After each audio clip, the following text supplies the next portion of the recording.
Hello, Candace. Danny Lipford here. How are you? Hey, Danny, I'm doing well. How are you? I'm doing great. Well, thank you so much for joining me once again. I really appreciate it. Oh, always my pleasure. It's good to be with you. Thank you. Now that fall is officially here, homeowners across the country are firing up their fireplaces and furnaces. Do you have any safety advice you can share with us? Well, I'll tell you what, hopefully by now, since everybody's firing up those fireplaces and furnaces, that they've taken a little time and had the certified chimney sweep to come out and do a good safe inspection of their fireplace to make sure it's ready to go. Same way on your furnace and your heating system, make sure that it is working safely and efficiently. And this time of the year, so many times we want to make sure that we remind people to change the batteries in their smoke detectors. It's so important, but something else to be aware of is that a smoke detector only lasts 10 years, so you may want to go ahead and change your smoke detector if it's anywhere near that 10-year mark to be perfectly safe and for your family. But another thing that's very frustrating that we found over the years that a lot of homeowners talk about, if your smoke detector goes off or if your carbon monoxide detector goes off and you're not at home, how does it really help you? Well, that has just changed because Kidde, who's been around a long time, is developing a remote link product line, and it starts off with a monitor that it plugs right into the wall. Then you download the free Kidde app that is free to download, and also there's no monthly charges. That way, if your smoke detector or carbon monoxide detector goes off, it's going to send you an emergency alert to your smartphone or your tablet or email to let you know something's happening at your house. And this is available right now at Home Depot, so you can get that in no time and get it set up. Very easy to do. And then before the end of the year, they're also going to have a home security camera that works in a similar fashion, but it is triggered by motion. So it's a motion detector type camera that you can set up, and that way it will alert you and send you a video, a 5 to 30-second video to let you know if there's any problems around the house. And this can be used for a lot of different reasons. So these are some great ways to spend just a little bit of money on technology that can make a big difference in the comfort of your family. And are there any products we can use that will help make our home more fire resistant?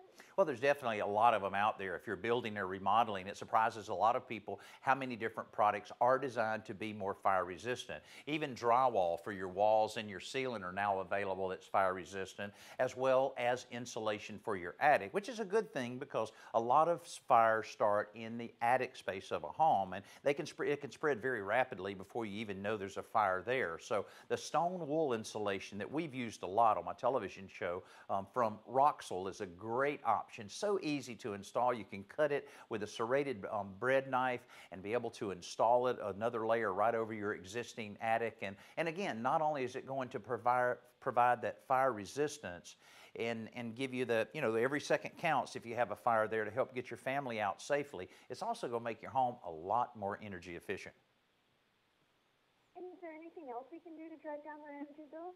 Well, it surprises a lot of people, Candace, that the second biggest user of electricity and gas and your general utility bill in your home is your water heater. Just to get hot water throughout the year is 13% of your total utility bill. So it only makes sense to focus a little attention on your water heater to make sure it's as efficient as you possibly can have. And here's a fun way to do it. There's a little website that's set up by the Propane Education and Research Council called KnowYourWaterHeater.com. It's got a simple little quiz there that can help kind of guide you a little bit as to whether or not you need to consider upgrading your existing water heater. A lot of changes in electric water heaters and the requirements by the government over this past year, so it's good to know a little bit more about that important system in your home to see if maybe you need to do a little upgrading there.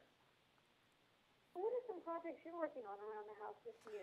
Well, I'm doing a lot of projects around here, and of course I'm focused this time of the year on trying to prevent that air from sneaking into my home. And I found something recently that you might want to check on yourself there around the house. Is I have a kind of a gap under my front door here, and it's mostly because just a lot of traffic in and out of here and kind of wearing down the threshold and the floor sweep. So I'm just going to take the door sweep off, do a little adjustment on the door, seal that gap up, and then I'm going to do like I always tell people to do, is to take a slow walk around your house and see if you can find any cracks or gaps that allow that cold air to sneak in over the winter months. You seal them up, it's very inexpensive, but it's going to return some very good dividends in energy savings over the winter as well as the summer months that are right around the corner.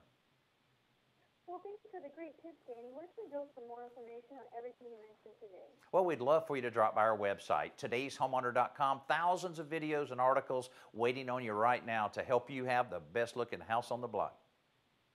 Well, thank you as always, Danny. I appreciate it. Have a great afternoon. Okay, you as well, Candace. Thank you. Thank you. Bye-bye.